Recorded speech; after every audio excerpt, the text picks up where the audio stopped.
Why? Why? Oh, no. I'll be with you in a minute. Why? Why? Why? Why?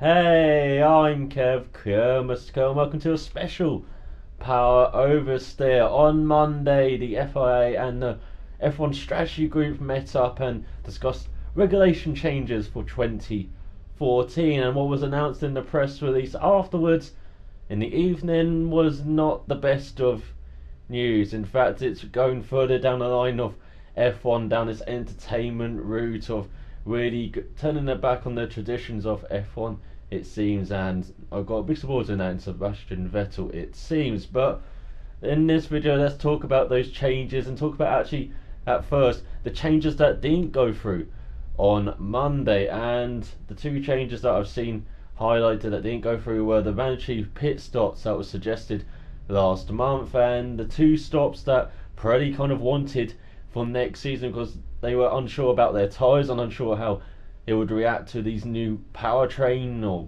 not engines, but yeah, powertrain stations that they have in the back of the cars now. Pirelli didn't know how their tyres would react, so they wanted two mandatory stops in the race with regulations how long each team could use each tyre for each race. And in the end, all the teams kind of rejected that idea.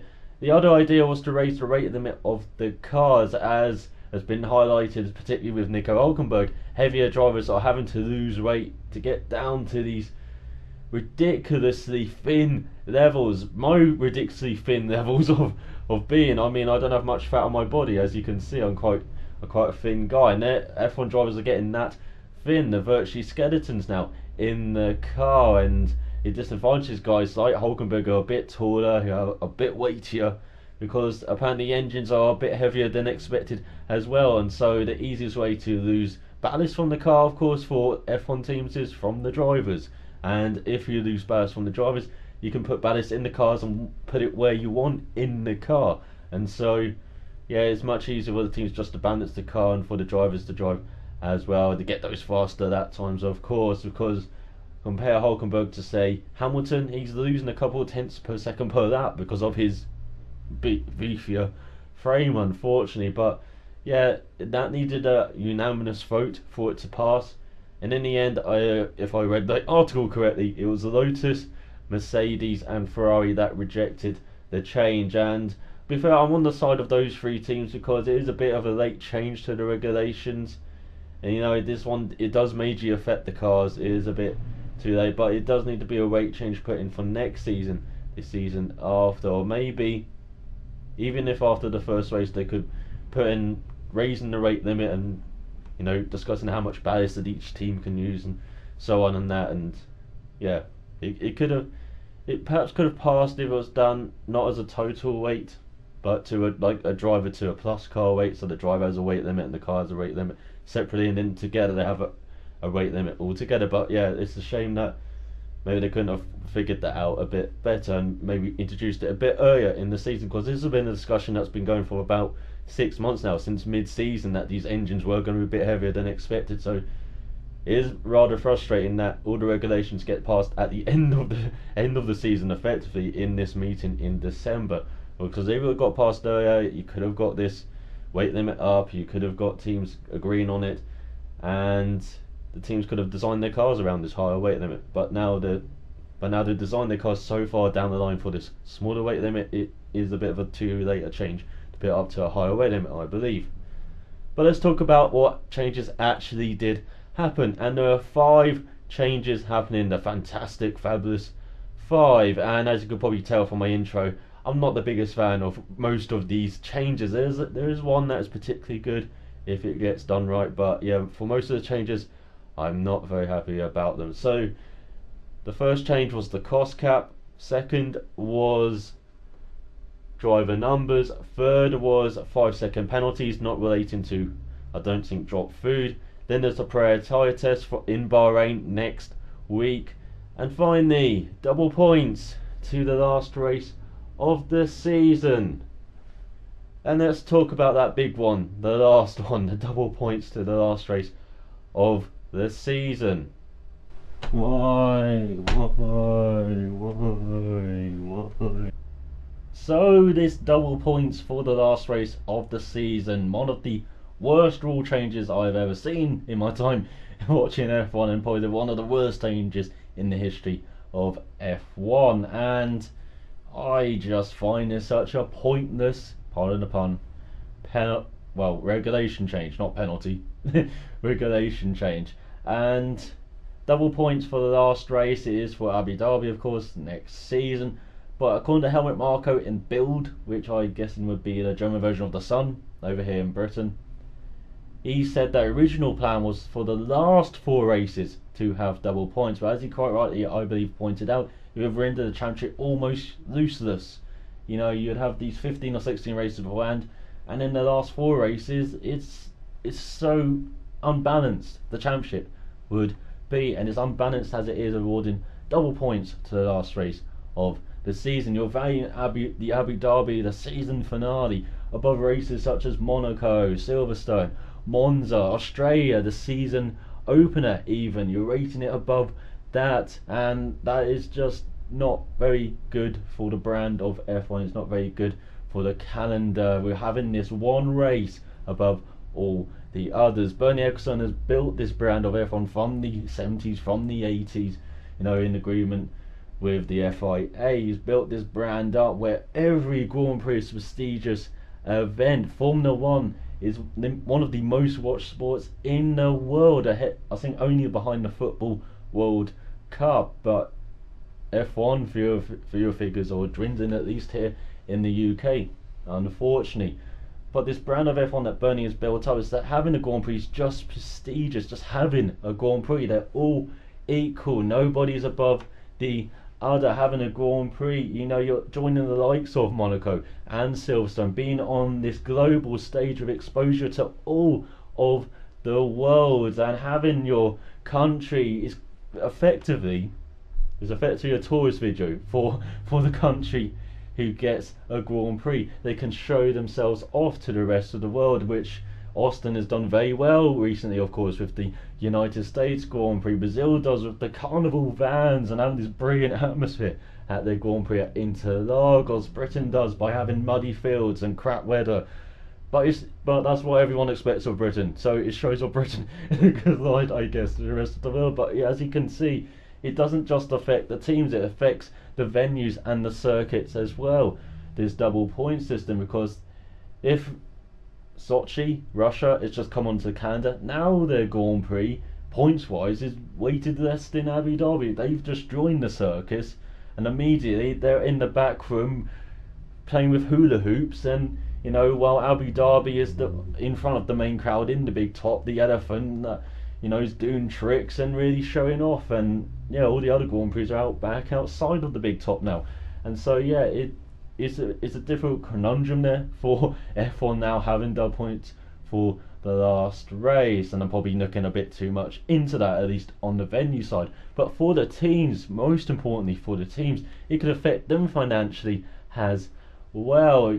You see in the midfield where the points gap is mainly 2 points or 1 point here for between 9th and 10th. In that last race, it's going to be 4 and 2 points.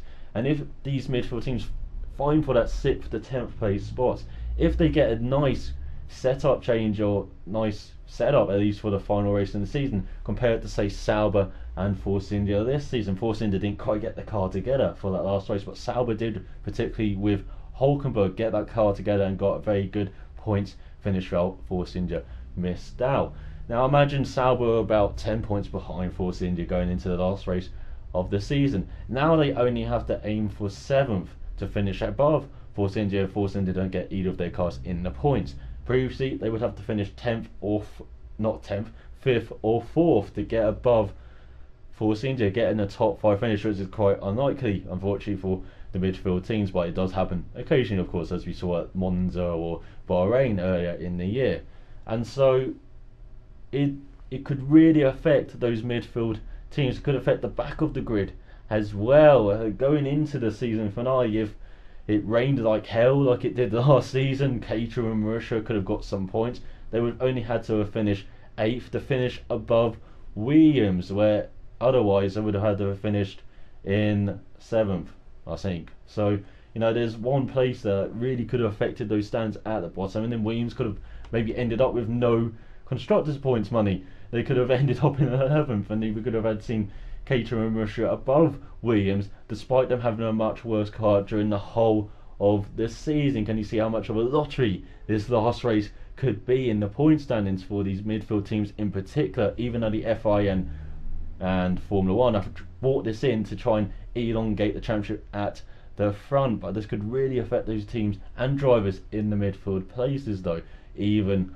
more, because the points gaps they're quite small, but they're slightly bigger, and it really shifts where they have to aim to finish above another car and team, as I said in those standings. And so it's a really big shift there for the midfield teams. And at the front, we could have had Ferrari finish above Mercedes with this double point system in the season finale at Brazil. If Mercedes didn't quite have Lewis Hamilton finishing the points, I think, but it's just not quite working.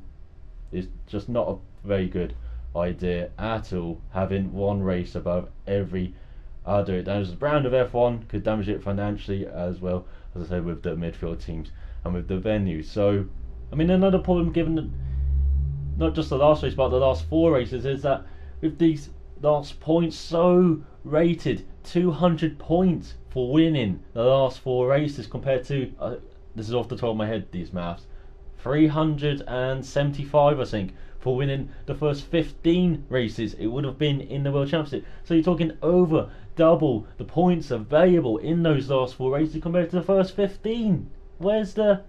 It's not like in NASCAR, for instance. The first 26 races in the season are for the drivers to decide the top 10 in the championship, which would automatically go through into the chase format, and then a couple of wildcards as well. I think one was for most wins, and I don't know what the other one is. But in NASCAR, the first 26 races of the season actually meant something. You got into this chase format in the last 10 races to fight for the championship. You wouldn't have this in F1. It was the last 4 races. You just get in position for the last 4 races in these first 15 races, and even if you have a bad first 15 races, you could really make up ground in those last 4. And as Sebastian Vettel said, it really does punish those teams who do really well throughout the whole of the season, and you still have that with just this one race at the end being so rated. And as I said, it could be a lottery. It's just lucky dip time for F1 in that last race. You just wait there, wait for your number to be called, and hey, you got the ticket, you're going to get 8th place, you're going to finish above this team who have been much better throughout the season, but because you got lucky in this one race at the end of the season, you finish above them. Ridiculous.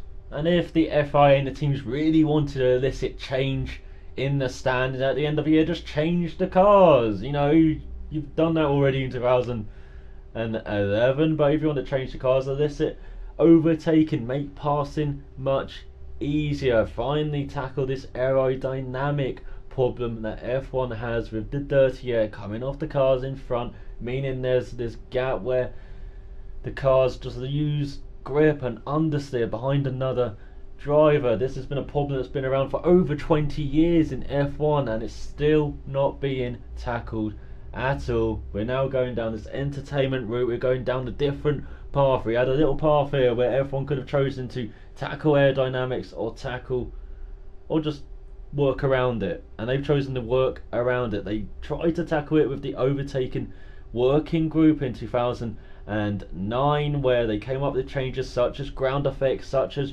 refined aerodynamics for the cars, for changes for this big regulation change which was originally meant to happen in 2013. They were going to have these all new aerodynamics, a bit like 80s cars it was meant to be imagined like. Then they were going to change it into 90s cars by having a bit bit lower rear wings, a bit shorter front wings, and just making the cars a bit more nimble in the end. But they just closed that door. They just chose to go with the engine changes for 2014, which are huge changes, no doubt, but they just closed the door on tackling the aerodynamic problem, because guess what, the team's had a bit of a bigger say in the past few years. Strange how that works, isn't it? But now they're going down this entertainment route, DRS, marshmallow tyres from Pirelli, and it's going to be interesting to see with the double points now for the last race how far down this path F1 will go. Yeah, let me know what you think about double points and how ridiculous it is, or how nice it is. I'm sure there's one guy out there who sticks his hand out in the crowd and saying, hey, I don't mind this, I don't mind this. But yeah, that's double points in F1. Let's go on to the next rule change. Why? So there's going to be new penalties next season. I said the 5-second rule is where you drop your food and then within 5 seconds you picked it up, you're allowed to eat it again. Oh, the F1 rule. Okay, so the 5-second rule in the regulation change is that it's a principle of a 5-second rule that's going to be applied for minor infringements. Now, we don't know the framework of these minor infringements. It could be a driver going off track, a driver passing someone around the outside accidentally in the last few laps, or it could just be as simple as, I don't know, speeding in the pit lane in their last pit stop, and so they get a penalty for that at the end of the race. We don't quite know what a minor infringement is for a 5-second penalty vote, so it's going to be see how that's going to be established, and if they can keep with that principle, as we've seen recently in F1, that is quite inconsistent shooting. So it'd be interesting to see if they can keep with the principle of the framework they have applied for this 5-second penalty. Now, it's always nice to see that the stewards have got a bit of a new tool in the toolbox, as I would say. It's very nice to see that, because at the moment we have the 20-second penalty or post-race penalty, and then we have the drive-through with the stop-go, when we've got reprimands, and if you get 3 of those you get a 10-second grid penalty, and so we've got grid penalties as well, the 5 grid penalty for gearbox, or for just taking out a drive on the last lap, as I think Vern did in America, and then you've got the 10 grid penalty for a bit more severe, and for heading up those reprimands for an engine change. And so yeah, there's not that much tools in the toolbox there. They've all got bolt cutters. They don't have those little cutters there, bolt cutters there. So yeah, it's good that they got a 5-second penalty. It's nice to add to the stewards' arsenal, but I would like to see them go a bit further with helping stewards out, because if you notice in F1, penalties are quite rigidly applied. You either get a penalty or you don't. Well, you do get a reprimand sometimes, or a fine. But generally, if there's a racing incident, say there's a collision, you don't get a penalty or you do get a penalty. In the race, you get a 20-second penalty, or you get a drive-through, or you get a stop-go. And so I would like to see that framework be a bit more flexible for the stewards to apply penalties. Basically introduce common sense into the rule book. We have this in, say, IndyCar in America with Bew Barfield. He's the head steward for IndyCar. And in races, if there's an incident that's happened, he can talk to his stewards. He can talk to the team by radio, like they do in F1, but you can also talk to the drivers. There's even a line to the drivers there where it's basically just for announcing on green flags and yellow flags and all of that. But yeah, you can actually talk directly to the drivers. I'd like to see that in F1. But the way he applies penalties, he can be very flexible within that rule book, because he's the head steward. He can basically decide what happens. If there's a collision at the first corner, he can decide if he wants to punish the drivers or just leave it as it is. He doesn't have to, let's say, apply a penalty or even reprimand the drivers afterwards like they would have to do in F1. There has to be at least a penalty or no penalty system in F1. So I'd like to be a bit more flexible in F1, basically introduce some common sense, because as I saw in that collision with Vern and Gutierrez at America, we didn't have the best angles, I admit, of nicking at the collision, but I just knocked a racing incident on the last lap. But I think it was Vern who got a penalty for that racing incident. And so maybe with this 5-second penalty, we would have just got the 5-second penalty, or the stewards could have been a bit more flexible, going like, this is the last lap, the drivers will go at it. It was a silly collision, but we don't necessarily need to punish a driver for the next race. We can maybe reprimand or just fine them, and they can do that, but this time they decided to go a bit more serious on Vern. But the main thing about this 5-second penalty is that it can help balance out the crimes compared to the punishments, or breaking the rules compared to what penalties they get compared to Sebastian Vettel, probably the best example, when he overtook Jensen Button round the outside at Hockenheim, I think last year even. He got a 20-second penalty for that. He dropped from second down to, I believe, fifth behind Kobayashi, if I remember, in the Sauber. And so that punishment didn't fit the crime that Sebastian Vettel did. He overtook Button round the outside. He overtook one car, and he got punished by dropping behind a couple more cars who were not involved in the incident whatsoever. With this 5-second penalty, of course, he can just drop down that one position behind Button. It's a bit better that way. So, yeah, in summary, it's a good move, but I'd like to go a bit further in the rulebook by helping stewards out by just applying common sense into that rulebook. It's quite a rigid framework that stewards have to work within to apply penalties, or not to apply penalties, to assess penalties even there. So yeah, it is at least good to add that 5-second penalty to the rule, but it'd just be interesting to see what it is for and how consistent they stick with it. So let's move on to the next one. Why? So let's go on to the third one, which is driver numbers. Now the drivers will be able to choose a number between 2 and 99 as their kind of driver number for their F1 career. The number 1 will be reserved for the World Championship champion even, and he can decide to choose it or not, and that's up to Sebastian Vettel this season. And if a driver chooses a number, say Fernando Alonso chose 23, but Lewis Hamilton also wanted number 23, Fernando Alonso would get the number 23 because he was high up in the standings in the previous year's championship. And so this is a nice idea from F1. It has a bit of personality, F1, and anything that has personality, F1 is a good thing in my view. And they must have looked at MotoGP, of course, where they have this with number 99, Jorge Lorenzo, 93, Marc Marquez, 26, Dani Pedrosa, 4, Andrea Dovizioso, 35, Cal Crutchlow, 69, Nicky Hayden, start the jokes now, and of course the most famous one in recent times, the yellow 46 for Valentino Rossi.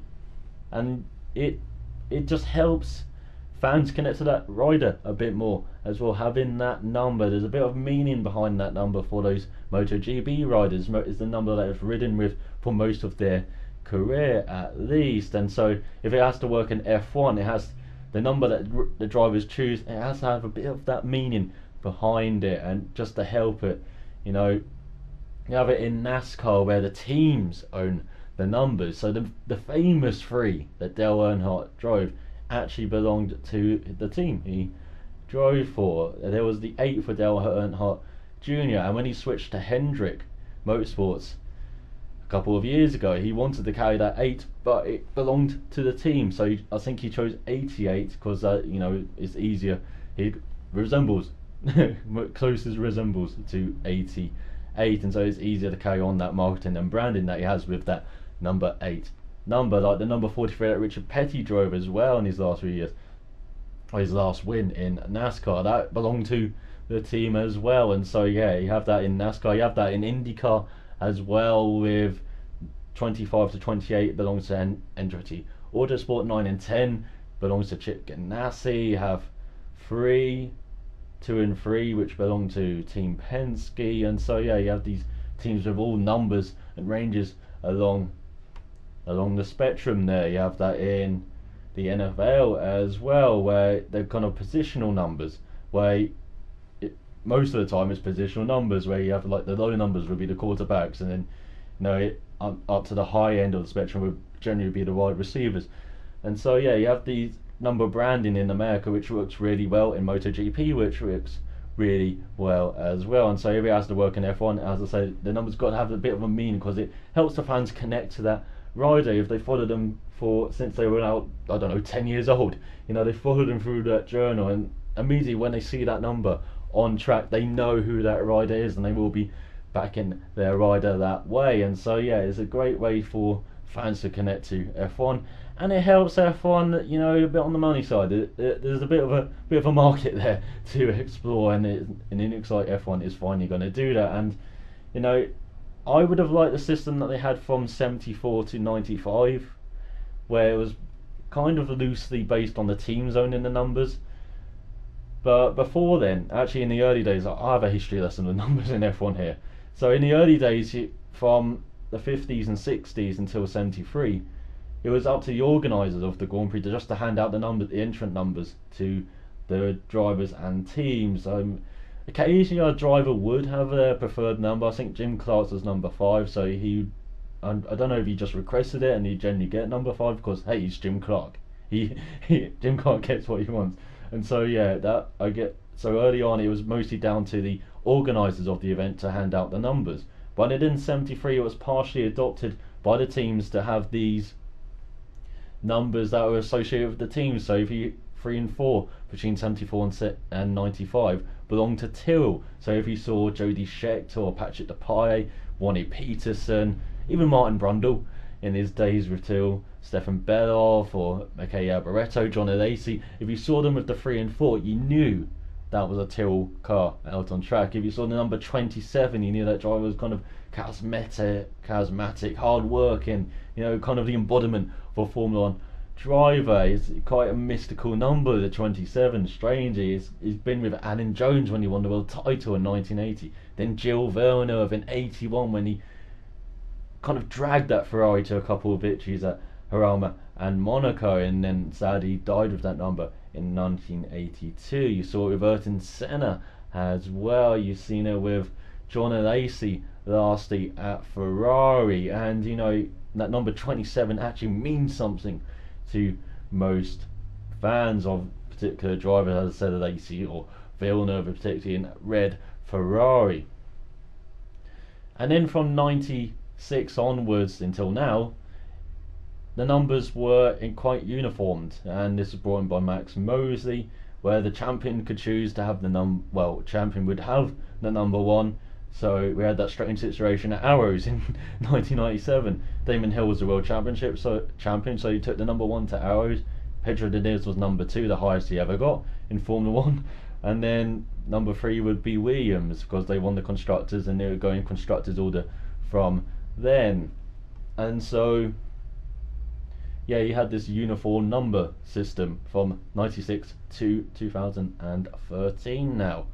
And all these changes in the number system is because of one thing, basically money. In the 70s, the teams started to band together, started to realise that they could kind of make money of events. Enter Bernie Ecclestone and Max Mosley. And then you had in the mid 90s, Max Mosley trying to bring out uniformed numbers just to help, you know, with the marketing there. You know, you got a uniform brand there where you would know the world champion, you know who he is because he's got the number 1, you know where he is.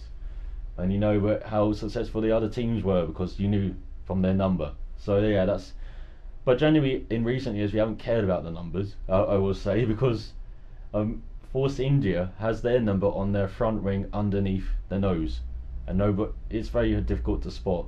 So yeah, numbers not really meaningful in recent times, so it'd be interesting to see if they do become meaningful now that are associated with a driver. And as I said, if it does work, driver numbers, it needs to be, you know, a bit meaningful. It needs to be like how helmets used to identify drivers in the past. You know, if you saw Graham Hill's or Damon Hill's helmet, you would know who it was. If you saw Gilles Villeneuve's helmet or Francois Sever, Jody Scheckter, Hans Joachim Stuck with his stars on his purple helmet, if you saw a helmet you knew who that driver was. In recent years that tradition has kind of been phased out because drivers change their helmet quite a lot now. And so yeah, it seems like it's been kind of replaced now with driver numbers. Like, this is how you're going to identify your drivers now, not with helmets, with numbers. So yeah, it's going to be interesting to see if this number thing gets ever as successful as helmets. Because if you spot Ayrton Senna's helmet, you know that was Ayrton Senna. If you spot 69, jokingly, okay, if you spot 69, well, you know that belongs to that driver you're going to look out for. That'll be interesting to see if F1 can exploit this properly. So let's go on to the next regulation change. Why? So the fourth rule change, the Pirelli tyre test held in Bahrain next Tuesday to Thursday, and this tyre test was agreed because they couldn't test the new tyres, 2014 tyres in Brazil, of course, because of the rain. Pirelli, and so we're going to go to Bahrain. I'm guessing the weather's much better there to judge than the rest of the European season particularly, and so the top 6 in the championship, basically apart from Lotus and Toro Rosso, had agreed to take part in this test. But yesterday we had McLaren and Force India announced, due to linguistics even, that they couldn't take part in the tyre test. So we basically got the top 3 in the championship and Toro Rosso taking part in this tyre test. I wonder why. I'm guessing one is because it isn't seen as that useful. It's 2014 tyres tested with a 2013 V8 engine and V8 and kind of different aerodynamics. It's going to be very different in 2014. So how useful is the data from that test? I'm guessing very useful for Pirelli because they've got no parameters there to really work in. They don't really have a baseline of how these tyres should be. It's not like in the previous 3 years where the regulations were quite stable. Yes, there was exhaust blowing and that kind of chain affected, of course, the air going onto those tyres and affecting those tyres, especially at the rear. But the regulations were quite stable. It's not this big change from 2013 to 2014. So how much are the teams in Pirelli going to really learn from that tyre test? And yeah, you can see the teams that are struggling with cost. The 5 teams that didn't even bother to say they were going to go to that tyre test in the initial announcements. It's no surprise that teams struggling with finances: Lotus, Sauber, Williams, Marussia, Caterham. And so yeah, this is just basically for the rich guys to play, it seems, unfortunately, in the end. I know it has good intentions, but that's what it's turned into. And McLaren and Force India were drawn as well. So I'm guessing they're wondering how much they can learn from it. And also, it's just bad timing, basically, this tyre test just before Christmas. Teams want to work hard on their designs before the Christmas break, I guess, or if they ever have a break over Christmas. They're just concentrating on next year's designs. They don't want to go to Bahrain, to fly out to Bahrain. Cost a couple, I don't know, quite a few thousands to go over there just for 3 days to test these tyres for cars that it's not even going to apply to, because the cars are going to be different next year. So yeah, you can see who has the money and who doesn't, unfortunately, from this FI announcement there of the tyre test. And so yeah, I do question the merit of that tyre test. And it's going to be the last F1 action until testing in January and February next year.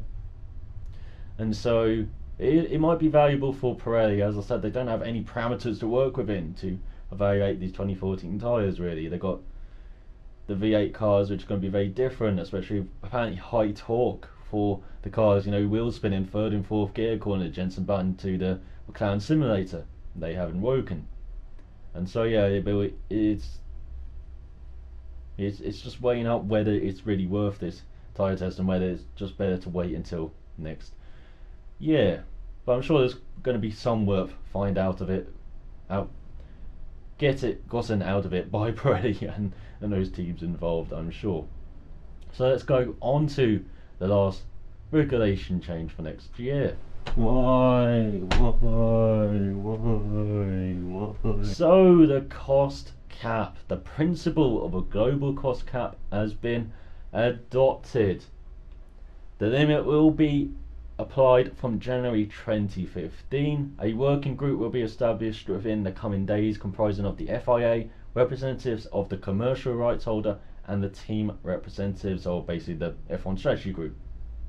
The objective of this working group will be to have regulations approved by the end of June 2014. So they basically got 6 months to figure out the framework and everything around this cost cap. Look at the finances, look where teams are putting their money, look where they can basically apply the limits for each of the teams' numerous departments there they have in their teams.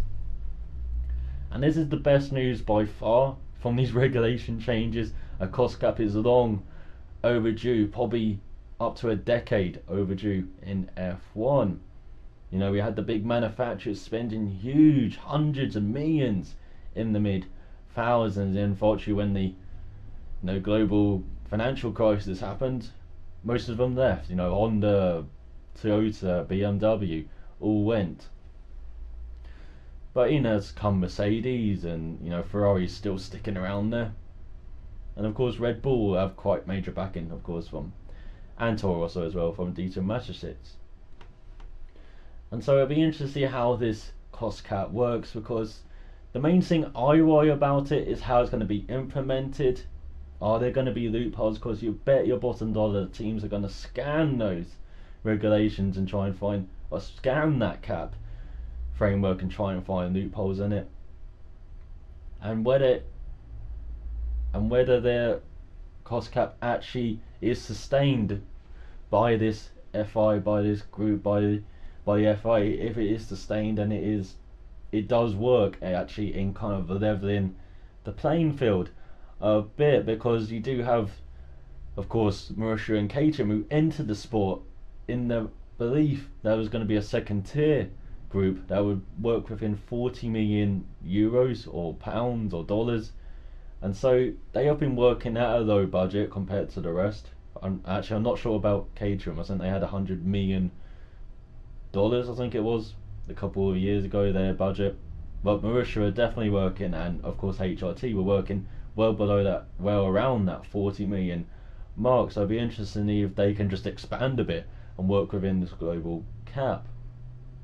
It'll be interesting to see if the FI do be a bit mean with penalties to this cap. It could be like in the NBA, where there is a luxury tax for teams. If they want to spend big, they have to pay a tax on top of that, so if they go over the cap. So they're interested to see if that is in place. Be interested in what cap system they have, because NFL has quite a hard cap. You work in that. If you go over, you get punished, as I think the Washington Redskins found out. They lost draft picks for that. And in the NBA, it's quite a hard cap on salary, but as I say, it's a bit soft in that you can go over and you pay taxes for going over. But so the main worry is implementation and how it works, and closing off all the loopholes. You need to be really rigid with this to stop teams from taking advantage of any loophole that is showing there that can be explored, because we've seen it with regulations. We've seen it even with drivers on track. You can explore loopholes, and you bet your bottom dollar the teams will try and get the best accountants to try and work around these and work through loopholes and such. And we've seen it with the resource restrict agreement. All the teams couldn't work together. It was they were terrible trying to get this resource restrict agreement to work within the FOTA family, and it was just bickering. It was poorly implemented, it was poorly regulated, and it just fell apart. And you saw, I think it was Red Bull and HRT and Toro Rosso all leave FOTA because of that. And that's why you never have the teams in charge. The main thing going around the last decade is how much say the teams have had in the sport, and you would say now the teams have too much say in the sport. You just need to look at American open wheel racing. There's still a walking example of how having the teams having too much say can ruin a sport. And they're still recovering from the split almost 20 years after it has happened. They're slowly regaining now, American open wheel racing, but it's still very, very low on the totem pole, unfortunately. So if we have F1 teams having too much say, it can be bad for the sport. Their say is brought in DRS. Remember, that was an idea that I think it was Paddy Lowe and Ross Brawn had. And so DRS came in for 2011. And I do worry if the teams are quite transparent and do apply as well to this budget cap. They could have secret departments somewhere built away, kind of James Bond shit I'm talking about here, but they could hide away departments as well. It could be getting very tricky between these all these holding companies or whatever going into one of the main company, or there are lots of ways of working around finance, believe me. And so Yeah, it could get tricky at times applying this budget cap because it's not like say the NFL where getting a different brand of helmet doesn't necessarily make your team better. You get better players to make your team better. In F1, getting a different brand of brakes or getting different brand of say getting different places making your parts or whatever, that can really affect your car. It can really make your team better. I know constructors need to have intellectual property to some parts to make them a constructor, but yeah, I do worry if there are going to be ways around this because recent history as well shows that when the FIA play rules, there often is a loophole there, and it can take quite a few years to fix. Just look at double diffuser, for instance. Even when they were showing it was a loophole, they ignored it, and Ross Brawn duly did the title with that loophole. And so yeah, I do worry about how this budget charity is going to work, but it is nice to see the FIA finally taking control of this financial side of F1, and it'd be interesting to see if it does level out the playing field. God, we do hope it does level out the playing field a bit, but I don't think it would truly level out the playing field, but I do think it will help level out the playing field, especially for the lower end teams such as Mauritia are used to working to quite a low cap already on their spending. You know, if they can maybe expand a bit, get some more help from Mauritia, the Russian car company, and yeah, maybe that can help push them forward a bit and get some points finishes up the order. So yeah, that's my views on all of this. Yeah, good to see if I get control of the finances. The team should never have been in control of the finances. As you saw in photo, it just splits the teams right up and shows all the cracks. Where with the FIA, even if there are cracks, they are well hidden. Even though in the voting for the rules for it regulation changes, it did show for the double points in the last couple of races, Ferrari and Mercedes approved this, and Red Bull rejected this but got overruled, of course. And you also saw for the rate changes, it was Ferrari, Mercedes, and Lotus that denied that. So you're seeing some favourites there in the voting at least, but it's hidden behind the FIA. This is the mysterious federation at the moment. So yeah, that's my views on the rule changes before I get into some Illuminati shit there. But let me know what you think of these rule changes, and what are any of them good? Or are they all bad? Or you know, I at least believe the cost cap and the new penalties are worthwhile, and the driving numbers could be worthwhile as well. But yeah, double points, terrible, and that parade tyre test, I do wonder the value of it. But yeah, this is me stopping rambling about in this power oversteer. There'll be one more power oversteer talking about changes I'm going to make to power oversteer for next season, because I know there's been too many of these this season, so I'm looking at ways to work around that and just make it a bit more sustainable on this channel, this program. But I'll be back with videos on Friday because I don't have a voice now due to talking in this video, so I need a day for that to recover. But so out for watching, so till next time, cheerio.